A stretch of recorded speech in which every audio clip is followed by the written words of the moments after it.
പ്രിയ ദൈവമക്കളെ, ഈ സമയത്ത് നിങ്ങൾക്ക് വളരെ വിലയുള്ള ഒരു അനുഭവ സാക്ഷ്യം ഇപ്പോൾ കേൾക്കാൻ കഴിയും. എൻ്റെ പ്രിയ ഭാര്യ എലിസബത്ത് കഴിഞ്ഞ വർഷം ഇതേ സമയത്ത് തന്റെ യാത്രയിൽ തനിക്ക് നേരിട്ട വലിയ ഒരു ആക്സിഡന്റിൽ നിന്നും സർവശക്തനായ ദൈവം തന്നെ വിടുവിച്ചു. ആ സാക്ഷ്യം നിങ്ങളുടെ ജീവിതത്തിൽ ഇപ്പോൾ പ്രത്യാശയ്ക്കും ഉറപ്പിനും ധൈര്യത്തിനൊക്കെ അത് കാരണമായി തീരും.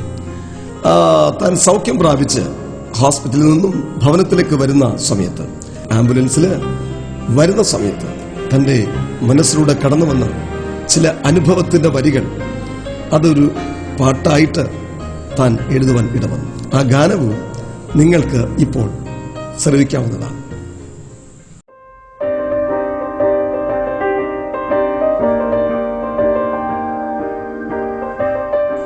ദൈവത്തിന്റെ പരിശുദ്ധ നാമത്തിന് മഹത്വം. വോയിസ് ഓഫ് സാൽവേഷൻ എന്ന ഈ പ്രോഗ്രാമിലൂടെ ഞങ്ങളെ കണ്ടുകൊണ്ടിരിക്കുന്ന എല്ലാ മാന്യ പ്രേക്ഷകർക്കും കർത്താവായ യേശുക്രിസ്തുവിന്റെ നാമത്തിൽ ഞങ്ങളുടെ സ്നേഹ വന്ദനം. ഈ പ്രോഗ്രാമിലൂടെ നിങ്ങൾ കേൾക്കുന്നതായ ദൈവിക വചനങ്ങളും ആത്മീയ ഗാനങ്ങളും നിങ്ങളുടെ ജീവിതത്തിൽ വിടുതലും സന്തോഷവും ഉളവാകുന്നു എന്നറിയുന്നതിൽ ഞങ്ങൾ ദൈവത്തെ സ്തുതിക്കുന്നു. കൂടാതെ കഴിഞ്ഞ വർഷം ഇതേ സമയത്ത്, അതായത് 2015 ഏപ്രിൽ 7 എന്റെ ജീവിതത്തിൽ എനിക്ക് നേരിട്ടതായ മരണകരമായ വാഹന അപകടത്തിൽ നിന്നും എന്നെ രക്ഷിച്ച് ജീവിതത്തിലേക്ക് മടക്കി വരുത്തിയതായ വിടുതലിന്റെ സാക്ഷ്യം നിങ്ങളുമായി പങ്കുവയ്പ്പാൻ ഇടയാക്കിയ സർവശക്തന് സ്തോത്രം. ഈ സാക്ഷ്യം നിങ്ങൾ കേൾക്കുമ്പോൾ തന്നെ നിങ്ങൾ ദൈവത്തെ സ്തുതിക്കുന്നതിനോടൊപ്പം നിങ്ങൾ ഇപ്പോഴായിരിക്കുന്ന ഏത് സാഹചര്യമാണെങ്കിലും, പ്രയാസമോ പ്രതികൂലമോ രോഗമോ ദുഃഖമോ എന്തുമായിക്കൊള്ളട്ടെ, അതിനെ സധൈര്യം അഭിമുഖീകരിക്കുവാനും അതിൽ വിജയം കണ്ടെത്തുവാനും സർവശക്തന്റെ കൃപയും ഉറപ്പും ശക്തിയും നിങ്ങളുടെ മേൽ പകരട്ടെ എന്ന് ഞാൻ പ്രാർത്ഥിക്കുന്നു. 2015 ഏപ്രിൽ 7 ഏകദേശം ഉച്ച കഴിഞ്ഞിട്ട് ഞാൻ എൻ്റെ ഭവനത്തിൽ നിന്നും അടുത്തുള്ള ടൗണിൽ പോയിട്ട് തിരികെ എൻ്റെ ഒരു മുൻ പരിചയക്കാരി സഹോദരിയുടെ വാഹനത്തിൽ കയറി വരികയായിരുന്നു. വളരെ പെട്ടെന്ന് തന്നെ പിന്നിൽ നിന്നും ഒരു വാഹനം ഞാൻ സഞ്ചരിച്ചിരുന്ന വാഹനത്തിൽ ശക്തമായി വന്നിടിക്കുകയും ഞങ്ങൾ 3 പേരും വളരെ ദൂരത്ത് തെറിച്ചു വീഴുകയും ചെയ്തു. ദൈവകൃപയാൽ വാഹനമായി വീണ വ്യക്തികൾക്ക് മറ്റ് യാതൊരുവിധമായ കോംപ്ലിക്കേഷനും ഇല്ലാതെ വളരെ നിസ്സാര പരിക്കുകളോടെ ദൈവം അവരെ രക്ഷപ്പെടുത്തി. സ്തോത്രം. എന്നാൽ എൻ്റെ സ്ഥിതി അതായിരുന്നില്ല. നട്ടെല്ല് പൊട്ടിത്തകർന്നു, തല പൊട്ടിക്കീറി, രക്തത്തിൽ പൂർണ്ണമായി കുളിച്ചു കിടന്ന ഞാൻ പൂർണ്ണമായ അബോധാവസ്ഥയിലായിരുന്നു. എന്നാൽ ആ അബോധാവസ്ഥയിൽ ഞാൻ അറിയാതെ തന്നെ എൻ്റെ അന്തരാത്മാവിൽ നിന്ന് പരിശുദ്ധാത്മാവിന്റെ അഭിഷേകത്തെ അന്യഭാഷയോടെ ഞാൻ ദൈവത്തെ സ്തുതിക്കുകയുണ്ടായി. ഇപ്പോൾ ഞാൻ മനസ്സിലാക്കുന്നു, ആ സമയത്ത് എനിക്ക് നേരിട്ടതായ ആ ഭയങ്കരമായ വിപത്തിനെ സധൈര്യം അഭിമുഖീകരിക്കുവാൻ ദൈവത്തിന്റെ ശക്തി എൻ്റെ മേൽ പകരുകയായിരുന്നു എന്ന് ഞാൻ മനസ്സിലാക്കി. ദൈവത്തിന് സ്തോത്രം. കൂരിലെ താഴ്വരയിൽ കൂടി നടന്നാലും ഞാൻ ഒരു അനർത്ഥവും ഭയപ്പെടുകയില്ല, നീ എന്നോടുകൂടെ ഇരിക്കുന്നുവല്ലോ. മരണത്തിന്റെ കൂരിൽ താഴ്വരയിൽ കൂടി കടന്നുപോയപ്പോൾ കർത്താവ് എന്നോട് കൂടെ ഇരുന്നത് കൊണ്ടാണ് എൻ്റെ ജീവനെ മരണത്തിൽ നിന്ന് വിടുവിച്ചത്. ദൈവത്തിന് സ്തോത്രം. ഓരോ നിമിഷം കഴിയുന്തോറും എൻ്റെ സ്ഥിതി വളരെ വഷളായിക്കൊണ്ടിരുന്നു. പ്രതീക്ഷയ്ക്ക് യാതൊരു വകയുണ്ടായിരുന്നില്ല. മരണം ഞാൻ മുന്നിൽ കണ്ട നിമിഷം വളരെ പെട്ടെന്ന് തന്നെ എന്നെ അടുത്തുള്ള ഒരു പ്രൈവറ്റ് ഹോസ്പിറ്റലിലേക്ക് എത്തിച്ചു. എന്നാൽ എത്രയും വേഗം അവിടെ നിന്ന് പ്രഥമ ശുശ്രൂഷ നൽകി ആലപ്പുഴ മെഡിക്കൽ കോളേജിലേക്ക് അവർ റെഫർ ചെയ്തു. ഒരിക്കലും ജീവനോടെ തിരിച്ചു വരികയില്ല എന്ന ആ യാഥാർത്ഥ്യം മനസ്സിലാക്കിയാണ് ഹോസ്പിറ്റൽ അധികൃതരും നാട്ടുകാരും ഞങ്ങളെ ആലപ്പുഴ മെഡിക്കൽ കോളേജിലേക്ക് യാത്രയാക്കിയത്. വാഹനത്തിൽ നിന്ന് വീണ സമയത്ത് തന്നെ എനിക്ക് മരണം സംഭവിക്കാമായിരുന്നു. എന്നാൽ ഞാൻ വീണത് സർവശക്തനായ ദൈവത്തിന്റെ കരങ്ങളിലായതുകൊണ്ട് എന്റെ പ്രാണനെ ദൈവം വിടുവിച്ചു. സ്തോത്രം. തലയിൽ നിന്നുള്ള അമിതമായ രക്തപ്രവാഹം മൂലം മെഡിക്കൽ കോളേജിലേക്കുള്ള യാത്രാമധ്യേ മരണം സംഭവിക്കാമായിരുന്നു. എന്നാൽ സർവകൃപാലുവായ ദൈവം എൻ്റെ തലയിൽ നിന്നുള്ള രക്തപ്രവാഹത്തെ ഞാൻ ഹോസ്പിറ്റലിൽ എത്തുന്നവരെയും സ്വർഗം അത് നിയന്ത്രിച്ചുകൊണ്ടിരുന്നു. സ്തോത്രം. ഏത് സാഹചര്യത്തിലാണെങ്കിലും എല്ലാം അറിയുന്ന സർവശക്തനായ ദൈവം ഏത് സമയത്തും കരുതുന്നവനാണെന്ന് ഒരിക്കൽ കൂടെ മനസ്സിലാക്കുവാൻ ദൈവം എൻ്റെ ജീവിതത്തിൽ ഇടയാക്കി. ദൈവകൃപയാൽ അനുഗ്രഹിക്കപ്പെട്ട വിദഗ്ധരായ ഡോക്ടേഴ്സിനെ ദൈവം എനിക്ക് വേണ്ടി അവിടെ ഒരുക്കി. തീവ്രമായ പരിശോധനയ്ക്കും പരിചരണയ്ക്കും ശേഷം ഏകദേശം ഒരു 10:30 മണിയോടുകൂടെ എനിക്ക് എൻ്റെ ബോധം തിരിച്ചു കിട്ടി. തലയിൽ 24 സ്റ്റിച്ചസ് ഉള്ളത് കാരണം തലയാനക്കാൻ പറ്റാത്ത സാഹചര്യം, നട്ടലിന്റെ അസ്ഥികൾ പൊട്ടിയത് കാരണം ശരീരം ചലിപ്പിക്കാൻ സാധിക്കുന്നില്ല. കൂടാതെ ശരീരത്തിന്റെ ബാലൻസ്, ശരീരത്തിന്റെ സന്തുലിതാവസ്ഥ പൂർണ്ണമായി നഷ്ടപ്പെട്ടു. അതോടൊപ്പം തന്നെ രക്തം പൂർണ്ണമായി വാർന്നു പോയതുകൊണ്ട് ശരീരത്തിന്റെ ആരോഗ്യനിലയും വളരെ മോശമായി തുടർന്നുകൊണ്ടിരുന്നു. ഏകദേശം ഒരു 10 ദിവസത്തിനും വരെയും എന്തും ഏതും സംഭവിക്കാം, ഒന്നും പ്രിഡിക്റ്റ് ചെയ്യാൻ പറ്റാത്ത വിധത്തിലായിരുന്നു ഡോക്ടേഴ്സിന്റെയും നിലപാട്. എന്റെ വിവരം അറിഞ്ഞ അനേക ദൈവമക്കൾ ദേശത്തും വിദേശത്തും എനിക്ക് വേണ്ടി പ്രാർത്ഥിച്ചുകൊണ്ടിരുന്നു. അവരുടെ പ്രാർത്ഥന എനിക്ക് കോട്ടയായിരുന്നു. സ്തോത്രം. ഹോസ്പിറ്റലിലെ 20 ദിവസത്തെ ചികിത്സയ്ക്ക് ശേഷം എന്നെ ഭവനത്തിലേക്ക് ഡിസ്ചാർജ് ചെയ്തു. വഴിയാത്രയിൽ ആംബുലൻസ് ഞാൻ കിടക്കുമ്പോൾ തന്നെ ഞാൻ ഓർത്തു, ജീവശവമായിട്ട് മെഡിക്കൽ കോളേജിലേക്ക് പോയി എന്നെ ജീവനോടെ തിരിച്ചു വരുത്തിയ സർവ്വശക്തന് സ്തോത്രം ചെയ്യുവാനിടയായി. എന്റെ അന്തരാത്മാവിൽ നിന്നും നന്ദിയുള്ള ഹൃദയത്തോടെ ദൈവത്തിന് ഞാൻ ഇപ്രകാരം പാടി: എല്ലാം അറിയുന്നവൻ, എല്ലാവരെക്കാളും എല്ലാറ്റിനും വരി എല്ലായ്പ്പോഴും വഴി നടത്തുന്ന അറിയുന്ന ഒരു ദൈവമുണ്ടെന്നും ആ ദൈവത്തെ ഞാൻ പിന്നെയും സ്നേഹിക്കുമെന്നും സേവിക്കുമെന്നും ഞാൻ ദൈവസന്നിധി തീരുമാനമെടുത്തു. സ്തോത്രം. തികച്ചും 6 മാസത്തെ കംപ്ലീറ്റ് ബെഡ് റെസ്റ്റ് ആണ് ഡോക്ടർമാർ നിർദ്ദേശിച്ചത്. ഞാൻ ദൈവത്തിന്റെ സന്നിധിയിൽ ദൈവത്തോട് നിലവിളിച്ചു. ദൈവം എന്റെ പ്രാർത്ഥന കേട്ടു. ഞാൻ ദൈവത്തോടും ചോദ്യം ചോദിക്കാതെ, ദൈവമേ, ഈ അപകടത്തിൽ കൂടി എന്നെ കടത്തിവിട്ട ദൈവത്തിന് സ്തോത്രം എന്ന് ഞാൻ പറഞ്ഞുകൊണ്ടിരുന്നു. തന്നെയുമല്ല, നിന്റെ ഹിതത്തിനായി എന്നെ ഏൽപ്പിക്കുന്നു. അതേ, നീ എന്നെ പണിയണമേ ഞാൻ എന്ന് പ്രാർത്ഥിച്ചുകൊണ്ടിരുന്നു. അതേ, കർത്താവിനെ പണിയുവാൻ തുടങ്ങി. എന്റെ ശരീരത്തിന്റെ എല്ലാ നാഡീ ഞരമ്പുകളെയും കർത്താവ് റീബിൽഡ് ചെയ്യുവാൻ തുടങ്ങി. ദൈവത്തിന് സ്തോത്രം. ഏകദേശം 3 മാസം കഴിഞ്ഞപ്പോൾ ഞങ്ങൾ ചെക്കപ്പിന് വേണ്ടി ഹോസ്പിറ്റലിൽ ചെന്നപ്പോൾ ഡോക്ടർമാർ പോലും അത്ഭുതപ്പെട്ടു. ഇത് വളരെ മിറക്കിളായിരിക്കുന്നു എന്ന് പറയാൻ ഇടയായി. കാരണം എന്റെ തകർന്നിരുന്ന എന്റെ അസ്ഥികളെ ദൈവം യോജിപ്പിച്ചു.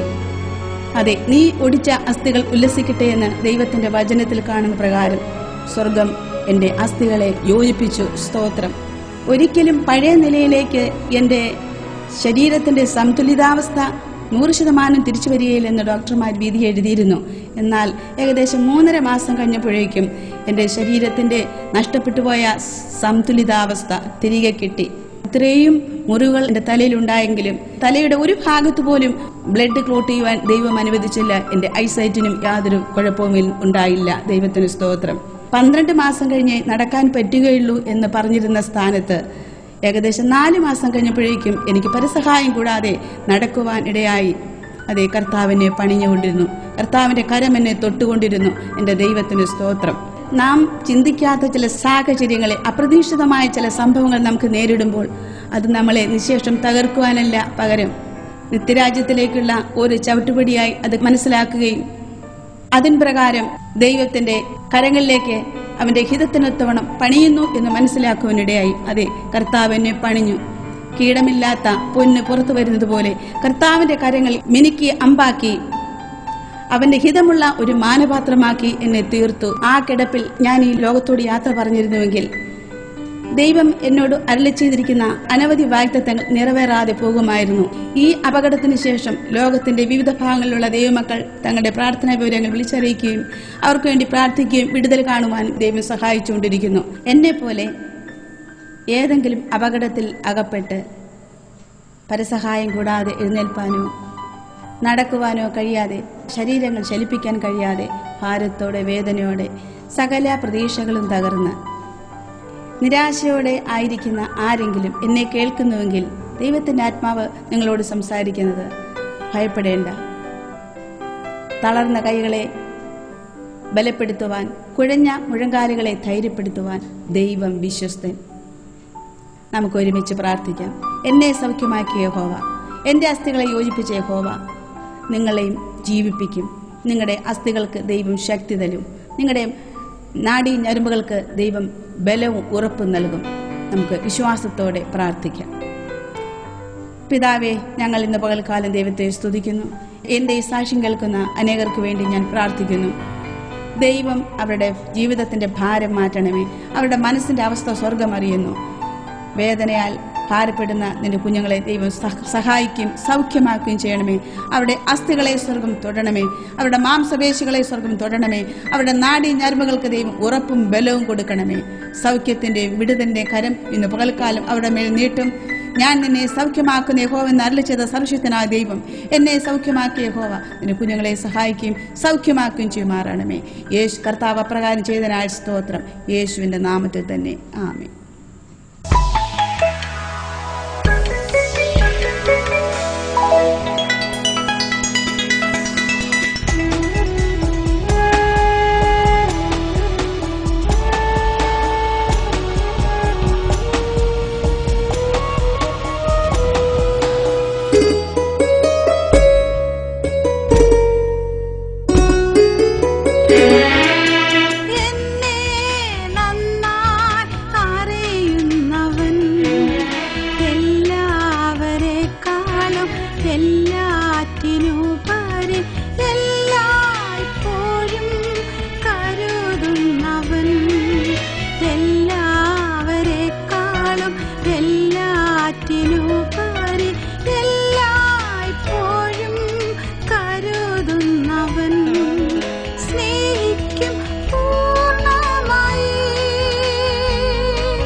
സർവം.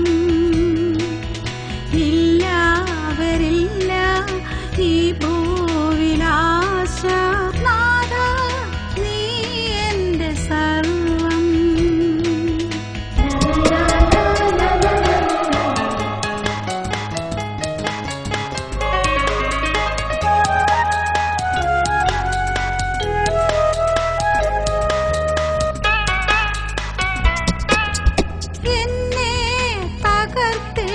ശത്രു പലവട്ടം നന്നായി നിലച്ചു. എന്നെ തകർത്തിടാൻ ശത്രു പലവട്ടം നന്നായി നിലച്ചു.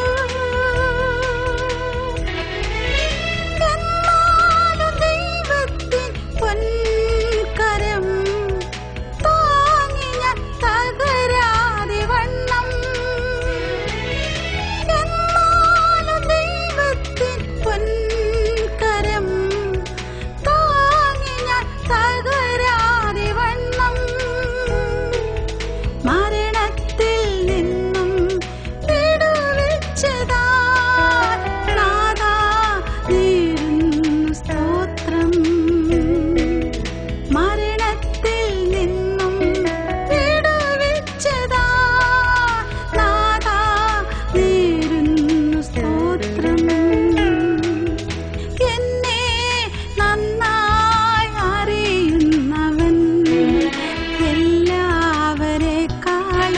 എല്ലാറ്റിനുപരി എല്ലായ്പ്പോഴും കരുതുന്നവൻ, എല്ലാവരെക്കാളും എല്ലാറ്റിനുപരി എല്ലായ്പ്പോഴും കരുതുന്നവൻ. പ്രിയ ദൈവമക്കളെ, ഉൽപ്പത്തി പുസ്തകം 13-ാം അധ്യായം അതിന്റെ 14-ാമത്തെ വാക്യം വായിക്കുമ്പോൾ അവിടെ ഇങ്ങനെ കാണുവാൻ കഴിയുന്നുണ്ട്.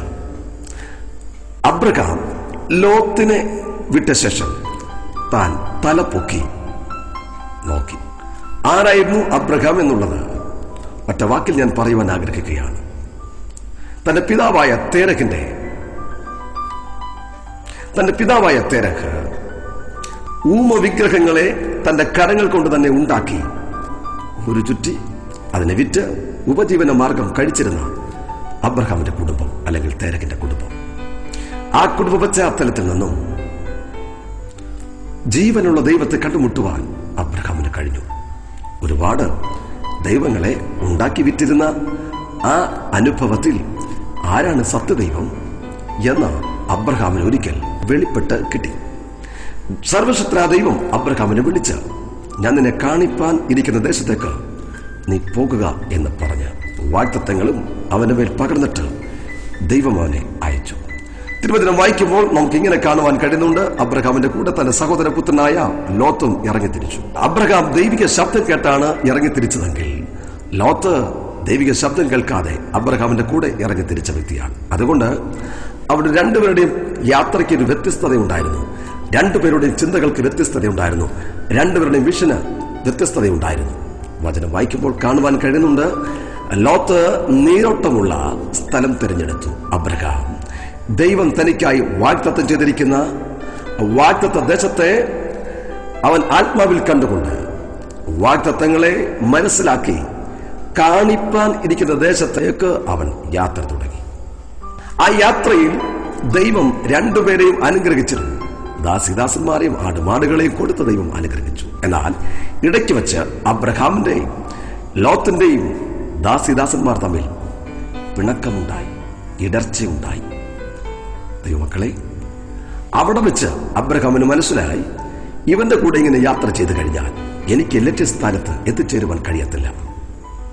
ഈ ഒരുമിച്ചുള്ള യാത്ര പരാജയപ്പെട്ടു പോകും. ഈ ഒരുമിച്ചുള്ള ജീവിതം ശരിയാകുകയില്ല. എന്നെ ശ്രദ്ധിക്കുന്ന പ്രിയമുള്ളവരെ, നിങ്ങളുടെ ജീവിതത്തിൽ നിങ്ങൾ അനുഭവിക്കേണ്ട സമാധാനവും സ്വസ്ഥതയും നന്മകളും സന്തോഷവും ദൈവിക വിടുതലുകളും ഒരുപക്ഷെ നിങ്ങൾക്ക് കണ്ടെത്തുവാൻ കഴിയാത്തവരായി നിങ്ങൾ ഭാരപ്പെടുന്നുവെങ്കിൽ നിങ്ങളൊരു കാര്യം മനസ്സിലാക്കുക. നിങ്ങൾ അറിയാതെ നിങ്ങളോട് ചേർന്ന് നടക്കുന്ന ചില ലോകത്തിന്റെ ശക്തികൾ ഒരുപക്ഷെ നിങ്ങളുടെ ആത്മീയ ദർശനത്തെ നിങ്ങളുടെ ലക്ഷ്യബോധത്തെ അത് തകർക്കുന്നതായിരിക്കാം. ഇന്ന് ഈ പകലിൽ ഈ വചനം കേൾക്കുമ്പോൾ തന്നെ അത് മനസ്സിലാക്കിയാൽ, അതേ വചനത്തിന്റെ ശക്തി നിങ്ങളുടെ മേൽ വ്യാപരിക്കുമ്പോൾ നിങ്ങൾക്കത് മനസ്സിലാക്കുവാനും കഴിയുമെന്ന് ഞാൻ പൂർണ്ണമായിട്ട് വിശ്വസിക്കുന്നു. ആ സമയത്ത് നിങ്ങൾ പുത്തൻ തീരുമാനത്തിലേക്ക് മടങ്ങി വരിക. അതെ, നിങ്ങൾക്ക് ലക്ഷ്യസ്ഥാനത്തെത്താൻ തടസ്സം നിൽക്കുന്ന ഏതൊരു ശക്തിയാണെങ്കിൽ തന്നെയും അതിനെ അകറ്റേ മതിയാകും, അതിനെ ഇല്ലാതാക്കിയേ മതിയാകും, അത് മാറിപ്പോയാൽ മതിയാകും. വചനം വായിക്കുമ്പോൾ കാണുവാൻ കഴിയുന്നുണ്ട്, അബ്രഹാം ലോത്തിനെ വിട്ട ശേഷം അബ്രഹാം തലപൊക്കി നോക്കി.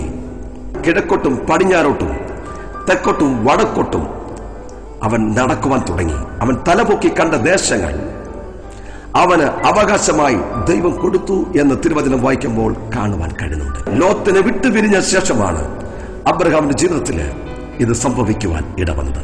ഇന്ന് പകലിൽ എന്നെ ശ്രദ്ധിക്കുന്ന പ്രിയമുള്ളവരെ, ഒരുപക്ഷെ നീ കരസ്ഥമാക്കേണ്ട, നീ അവകാശമാക്കേണ്ട, നീ അനുഭവിക്കേണ്ട ആത്മീയ ഭൗതിക വഴികളെ തടഞ്ഞു വെച്ചുകൊണ്ട് ലക്ഷ്യസ്ഥാനത്ത് നിന്നെ എത്തിക്കില്ല എന്ന് വാദിച്ചു നിൽക്കുന്ന ചില ലോത്തിന്റെ ശക്തികൾ ഇന്ന് പകലിൽ ആയുധം വെച്ച് കീഴടങ്ങുകയാണ്. അതെ, സ്വർഗം നിന്റെ തല ഉയർത്തിക്കൊണ്ടിരിക്കുകയാണ്.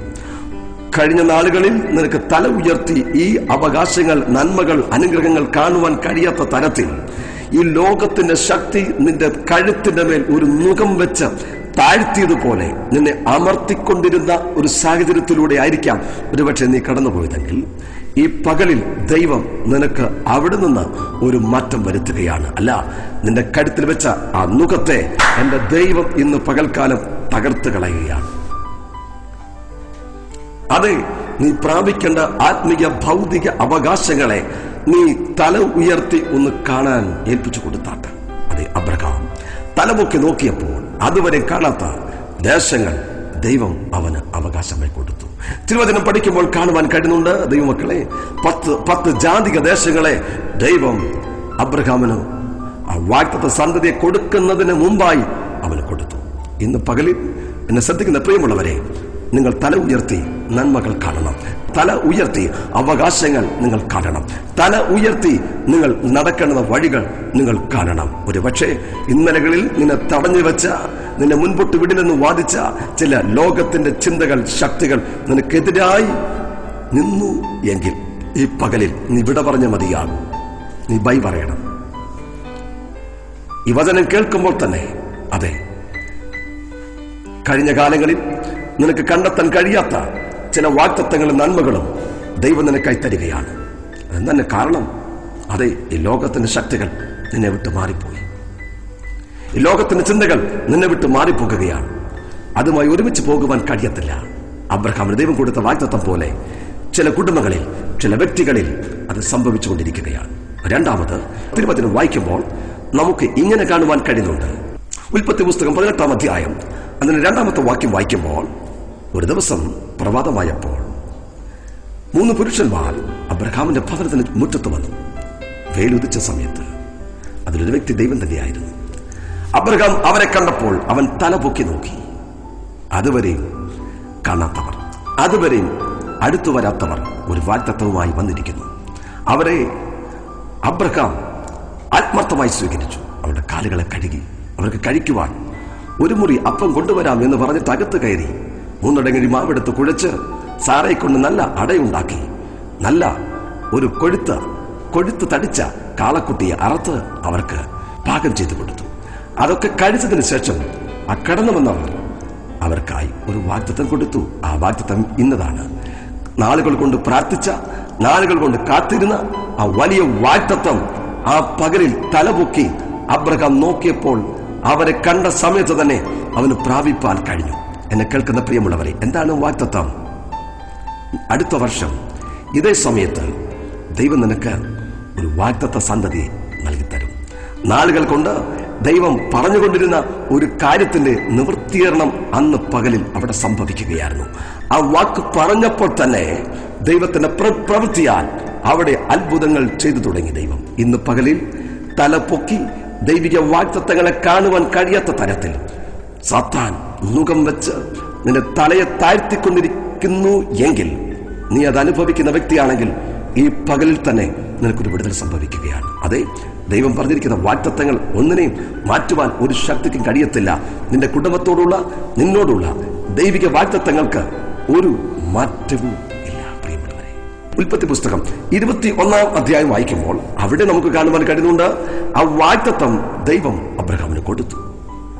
ഉൽപ്പത്തി പുസ്തകം 22 അധ്യായം അതിന്റെ 13 വാക്യം വായിക്കുമ്പോൾ വീണ്ടും അവിടെ അബ്രഹാം തലപൊക്കി നോക്കി എന്ന് കാണുവാൻ കഴിയുന്നു. എന്താണ് അതിന് കാരണം? ദൈവം കൊടുത്ത വാഗ്ദത്ത സന്തതിയെ ഒരിക്കൽ ദൈവം പറഞ്ഞു, നീ എനിക്ക് മടക്കി തരണം. നല്ല മനസ്സുമായി ആ അനുഗ്രഹം പ്രാപിച്ചവൻ ദൈവത്തിന് തിരികെ കൊടുക്കുവാൻ അവൻ ആഗ്രഹിച്ചു. ഒരു പ്രഭാതത്തിൽ അബ്രഹാം സാറയോട് പറഞ്ഞില്ല. ദൈവം പറഞ്ഞ കാര്യം അത് പറഞ്ഞാൽ ആ യാഗം അവിടെ നടക്കുകയില്ല. തിരുവചനം വായിക്കുമ്പോൾ കാണുവാൻ കഴിയുന്നുണ്ട്, അബ്രഹാം അധികാലത്ത് എഴുന്നേറ്റ് കഴുതയ്ക്ക് കോപ്പിട്ട് ബാല്യക്കാരെയും വിളിച്ച് തന്റെ വാഗ്ദത്ത സന്തതിയുടെ കരത്തിൽ പിടിച്ച് കത്തിയും വിറകും തീയും എടുത്തുകൊണ്ട് മോറിയ മല ലക്ഷ്യമാക്കി ഒരു യാഗത്തിന് പുറപ്പെട്ടു. ആ യാത്രയിൽ അവന്റെ മനസ്സൊരു പക്ഷേ ചിന്തിക്കാൻ തുടങ്ങിക്കാണും. അല്പനിമിഷങ്ങൾ കഴിയുമ്പോൾ, ചില മണിക്കൂറുകൾ കഴിയുമ്പോൾ ഈ വാഗ്ദത്ത സന്തതി എന്നിൽ നിന്നും അകന്നു പോകുകയാണ്. എന്നാൽ അബ്രഹാമിനുള്ളിൽ ഒരു വിശ്വാസമുണ്ട്. ഞാൻ ദൈവത്തിന്റെ വാക്കുകൾ കേട്ട് ഇറങ്ങിത്തിരിച്ച വ്യക്തിയാണ്, വാഗ്ദത്തത്തിന് വേണ്ടി കാത്തിരുന്ന വ്യക്തിയാണ്, അത് പ്രാപിച്ചവനാണ്. ഈ ദൈവം അത് എന്നോട് ചോദിച്ചു എങ്കിൽ ഞാൻ മടങ്ങി വരുമ്പോൾ ഒറ്റയ്ക്കായിരിക്കുകയില്ല. അതെ, അച്ചാരത്തിൽ നിന്ന് പോലും എനിക്ക് മക്കളെ മടക്കി തരുവാൻ, തലമുറകളെ മടക്കി തരുവാൻ എന്റെ ദൈവത്തിന് കഴിയുമെന്ന് അബ്രഹാം വിശ്വസിച്ച് കാണും. എന്തിനു പറയുന്നു? അബ്രഹാമും ഇസഹാക്കും ബാല്യക്കാരുമായി യാത്ര തുടങ്ങി. ആ യാത്രയിൽ പകുതിയായപ്പോൾ, യാത്രയുടെ പകുതി സമയമായപ്പോൾ ബാല്യക്കാരെ ഇടയ്ക്ക് നിർത്തിയിട്ട് അബ്രഹാം പറഞ്ഞു, നിങ്ങൾ ഇവിടെ താമസിക്കുക, ഞാനും ബാലനും പോയി യാഗമർപ്പിച്ചു മടങ്ങി വരാമെന്ന് പറഞ്ഞു. ആ വാക്കിലും ഒരു പ്രത്യാശയുടെ വാക്കാണ്, ഒരു വിശ്വാസത്തിന്റെ വാക്കാണ് അബ്രഹാം പറഞ്ഞത്. നിങ്ങൾ ഇവിടെ ഇരിക്കുക, ഞങ്ങൾ പോയി യാഗമർപ്പിച്ചിട്ട് വരാം. അതെ, ആ യാഗത്തിന് തടസ്സമായിട്ട് ഒരുപക്ഷെ അവരായിരിക്കാം. അതുകൊണ്ട് മാറ്റി നിർത്തേണ്ടവരെ അബ്രഹാം മാറ്റി നിർത്തിയിട്ട് ബാലനുമായി യാത്ര തുടങ്ങി. ആ യാത്രയിൽ അബ്രഹാമിനോട് തന്റെ വാഗ്ദത്ത സന്തതിയായി ഇസഹാക്ക് ചോദിക്കുകയാണ്, അപ്പ വിറകുണ്ട്, കത്തിയുണ്ട്, തീയുണ്ട്, യാഗവസ്തു എവിടെ? അബ്രഹാം ആ തന്റെ മകന്റെ മുഖത്ത് നോക്കി ഇപ്രകാരം പറഞ്ഞു, മോനെ, യഹോവ കരുതിക്കൊള്ളും. അങ്ങനെ പറയുന്ന സമയത്ത് പോലും തന്നെ തന്റെ ഉള്ളിൽ ഒരു വിശ്വാസമുണ്ടായിരുന്നു. അതെ, യഹോവ കരുതിക്കൊള്ളും. 3-ാം ദിവസം അവർ ദൂരെ വെച്ച് ആ മല കണ്ടു. വേഗത്തിൽ അവിടെ ചെന്നിട്ട് യാഗമർപ്പിക്കുവാൻ വേണ്ടി അവർ എല്ലാ ക്രമീകരണങ്ങളും നടത്തി. അവസാനം അബ്രഹാം തന്റെ വാഗ്ദത്ത സന്തതിയുടെ കൈകാലുകളിൽ കെട്ടാൻ തുടങ്ങി. ആ സമയത്താണ് ഇസഹാക്കിന് മനസ്സിലായത്, ഞാൻ തന്നെയാണ് യാഗവസ്തു. അനുസരിക്കുന്ന ഒരു ഇസഹാക്കിനെ നമുക്കവിടെ കാണുവാൻ കഴിയുന്നുണ്ട്. എന്നെ കേൾക്കുന്ന പ്രിയമുള്ളവർ, ചിലരെങ്കിലും ഒരുപക്ഷെ വേദനയിലൂടെ കടന്നുപോയവരായിരിക്കാം. നാളുകൾ കൊണ്ട് പ്രാർത്ഥിച്ച് നീ അനുഭവിച്ച, നീ പ്രാപിച്ച ചില നന്മകൾ ഒരുപക്ഷെ നഷ്ടപ്പെട്ടു എന്ന് ചിന്തിച്ച് എന്നിൽ നിന്നും അത് അകലെപ്പോയി, എന്നിൽ നിന്നും അത് മാറിപ്പോയി, എനിക്കിത് ഇനി അത് കാണുവാൻ കഴിയത്തില്ല, അനുഭവിക്കാൻ കഴിയത്തില്ല എന്ന് പറയുന്ന ഒരു അനുഭവത്തിലൂടെ നീ ആയിരിക്കുന്നു എങ്കിൽ, ദൈവമാണ് നിനക്ക് ആ നന്മ തന്നതെങ്കിൽ, ദൈവമാണ് നിനക്കൊരു വാഗ്ദത്തം തന്നതെങ്കിൽ, ദൈവമാണ് നിന്നെ അനുഗ്രഹിച്ചതെങ്കിൽ, ആ ദൈവം നിന്നെ കൈവിടുകയില്ല. നിന്റെ ഇപ്പോഴുള്ള നിരാശ, ഇപ്പോഴുള്ള നിന്റെ കഷ്ടത, ഇപ്പോഴുള്ള നിന്റെ മനസ്സിന്റെ ഭാരം, ഇപ്പോഴുള്ള നിന്റെ ദുഃഖത്തെ മാറ്റി എന്നും എന്നേക്കും നിനക്കൊരു സന്തോഷത്തോടുകൂടി ജീവിക്കുവാൻ തക്കവണ്ണം അനുഗ്രഹത്തിന്റെ വാതിൽ അവൻ നിനക്കായി തുറന്നു തരികയാണ്. ഈ വചനം കേൾക്കുമ്പോൾ തന്നെ നിന്റെ നിരാശ, നിന്റെ പിറുപിറുപ്പ്, നിന്റെ ഭാരത്തെ എന്റെ കർത്താവ് മാറ്റിക്കൊണ്ടിരിക്കുകയാണ്. അബ്രഹാം ആ തന്റെ വാഗ്ദത്ത സന്തതിയെ വിറകന്റെ മേൽ കിടത്തി അവന്റെ മുഖത്തേക്ക് അവസാനമായി നോക്കി. എബ്രായ ലേഖനത്തിൽ നമുക്ക് ഇങ്ങനെ കാണുവാൻ കഴിയുന്നുണ്ട്, അബ്രഹാം വിശ്വാസത്താൽ അവൻ യാഗമർപ്പിച്ചു. നിമിഷങ്ങൾ ഇടിഞ്ഞു നീങ്ങി അബ്രഹാം ആ കത്തിയെടുത്ത് ബാലനെ വെട്ടുവാൻ അവൻ കരങ്ങൾ ഉയർത്തി. ബാലനെ വെട്ടുവാൻ തുടങ്ങുന്ന സമയത്ത് സ്വർഗം ഇടപെട്ടു. അബ്രഹാമേ, അബ്രഹാമേ, ബാലന്റെ മേൽ കൈവെക്കരുത്. അബ്രഹാം തലപൊക്കി നോക്കി. തലപൊക്കി നോക്കിയപ്പോൾ പിൻപുറത്ത് ഒരു ആട്ടുകൊറ്റനെ കാണുകയാണ്. ദൈവത്തിന്റെ പ്രവൃത്തിയുടെ സമയം എന്ന് പറയുന്നത് ആ കത്തിയുടെയും കഴുത്തിന്റെയും ഇടയ്ക്കുള്ള സമയമാണ്. ഞാൻ നിങ്ങൾ പലപ്പോഴും പ്രാർത്ഥിച്ചവരാണ്, പ്രാർത്ഥിക്കുന്നവരാണ്. 60ാമത്തെ മിനിറ്റിലായിരിക്കും ദൈവം പ്രവർത്തിക്കാൻ തുടങ്ങുന്നത്. 58 വരെ നമ്മൾ പ്രാർത്ഥിക്കും. 59ാമത്തെ മിനിറ്റിൽ ഞാൻ നിങ്ങൾ പ്രാർത്ഥന ഉപേക്ഷിക്കും, ഉപവാസം നിർത്തും. ഇനി ഞാൻ പ്രാർത്ഥിക്കുന്നില്ല, ഇത് ഞാൻ ആരാധിക്കുന്നില്ല, ഇനി ഞാൻ സമർപ്പിക്കുന്നില്ല എന്ന് പറഞ്ഞ് പിന്മാറിപ്പോകും. സാത്താൻ ഇടം കൊടുക്കും. ദൈവിക പ്രവൃത്തികൾ നിനക്കവിടെ കാണുവാൻ കഴിയത്തില്ല. എന്നാൽ നീ കാത്തിരിക്കുന്ന വ്യക്തിയാണെങ്കിൽ അതെ, ആ 60ാമത്തെ മിനിറ്റിൽ ദൈവം നിനക്ക് വേണ്ടി അത്ഭുതങ്ങൾ ചെയ്യാൻ ഇറങ്ങി വരും. ദൈവം നിങ്ങൾക്ക് വേണ്ടി ഒരുക്കി വെച്ചിരിക്കുന്ന കരുതലുകളെ കാണുവാൻ കഴിയാത്ത തരത്തിൽ ലോകത്തിന്റെ ചിന്തകൾ, പ്രശ്നങ്ങൾ, ഭാരങ്ങൾ, ഞെരുക്കങ്ങൾ, കടഭാരം, ബുദ്ധിമുട്ട്, രോഗദുഃഖങ്ങൾ, ശാപങ്ങൾ നിങ്ങളുടെ മേൽ കിടക്കുകയാണെങ്കിൽ ഒരിക്കൽ നിങ്ങൾക്ക് നിവർന്ന് നടക്കുവാൻ കഴിയത്തില്ല, തല ഉയർത്തി കാണുവാൻ കഴിയത്തില്ല. തലപൊക്കി ദൈവിക വാഗ്ദത്തങ്ങളെയോ ദൈവിക നന്മകളെയോ അനുഗ്രഹത്തെയോ നിനക്ക് അവകാശമാക്കുവാൻ കഴിയാത്ത തരത്തിൽ നീ ഒരു ഇരുട്ടിൽ അകപ്പെട്ട വ്യക്തിയെ പോലെ ആടിയുലയുന്നൊരു അനുഭവത്തിലായിരിക്കാം ഒരുപക്ഷെ നീ മുന്നോട്ട് പോയിക്കൊണ്ടിരിക്കുന്നത്. സ്വർഗം ഇന്ന് രാത്രിയിൽ നിന്റെ മേൽ ദുഷ്ടൻ വെച്ചിരിക്കുന്ന ചില നുഖങ്ങളെ തകർക്കുകയാണ്. ഞാൻ നിനക്ക് വേണ്ടി പ്രാർത്ഥിക്കാൻ ആഗ്രഹിക്കുന്നു. നല്ല ദൈവമേ, അതെ, ആ വാഗ്ദത്തം, കരുതലും ദൈവിക അനുഗ്രഹങ്ങളും ആ കുടുംബങ്ങളിൽ, വ്യക്തികളിൽ ഉണ്ടാകട്ടെ. അവർക്ക് വേണ്ടി സ്വർഗം ഒരുക്കിക്കൊണ്ടുവരുന്ന കരുതലുകളെ മാറ്റിക്കളയാൻ ശ്രമിക്കുന്ന സകല ദുഷ്ടശക്തികളും തകർന്നു മാറട്ടെ, യേശുവിന്റെ നാമത്തിൽ. ആമേൻ. രോഗത്താൽ ഭാരപ്പെടുന്നവർക്ക് വേണ്ടി ഞാൻ പ്രത്യേകം പ്രാർത്ഥിക്കാൻ ആഗ്രഹിക്കുന്നു. ഏത് രോഗമായാലും നിങ്ങൾ വിശ്വാസത്തോടെ ആ ഭാഗത്ത് നിങ്ങളുടെ കരങ്ങൾ വെച്ചാട്ട് ഇപ്പോൾ നമുക്ക് ഒരുമിച്ച് പ്രാർത്ഥിക്കാം. നല്ല ദൈവമേ, വിശ്വാസത്തോടുകൂടി ഞാൻ പ്രാർത്ഥിക്കുന്നു. എന്റെ മക്കളെ ഭാരപ്പെടുത്തുന്ന, ഭയപ്പെടുത്തുന്ന രോഗബന്ധനങ്ങൾ, രോഗാത്മാവിന്റെ ശക്തികൾ അഴിഞ്ഞുമാറട്ടെ. സൗഖ്യം കൽപ്പിക്കുന്നു യേശുവിന്റെ നാമത്തിൽ. ആമേൻ. വരുന്ന ആഴ്ചകളിൽ കടന്ന സമയം വരെയും ആ ദൈവത്തിന്റെ ചെറുക്കുന്ന മറവിൽ ദൈവം നിങ്ങളെ അണയ്ക്കട്ടെ. God bless you.